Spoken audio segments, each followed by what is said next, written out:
Good afternoon po, happy Sabat po sa ating lahat.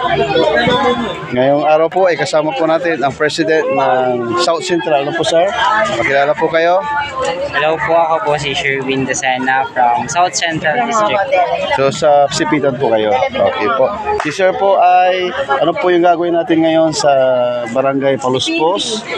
So ngayon po ay pupunta po kami sa Paluspos sapagkat kami po ay magdidistribute ng mga babasahin ng mga aklat patungkol sa ating Panginoon. At the same time po magbibigay din po kami ng libreng lugaw at kami po ay mag-health lecture and massage at magtuturo din po kami ng mga bata.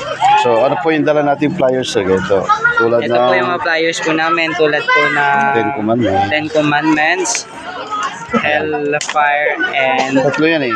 Tatlo.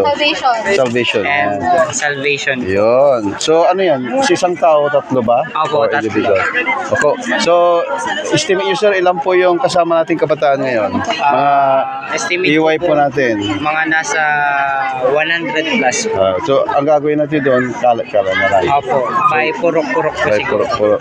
Kasi magkakaroon tayo ng crusade doon. Yes. Maliban doon sa gagawin nila sa Bautista, sa Kapasista, Opo. kasama po ang Barangay Paluspos. So, sir, ngayong gagawin nyo na Global Youth Day, so expected nyo ba masusundan ito for this year or the coming year na? Yes, ang Global Youth Day po kasi ay yearly po siya na nagagawa po. Kaya sinasabi every year po na magkakaroon po ng event na gantong event po na Global Youth Day.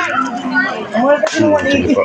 So yung mga kabataan dito sa atin, karamihan po ay bagong 7-day Adventist, may mga bagong na-convert at hangarin din ito maliban sa mga lecture po about health ay about God. Ano po? Opo. So hopefully po nakita-kita tayo sir. Yes po. And God bless po sa atin lahat. Bye-bye.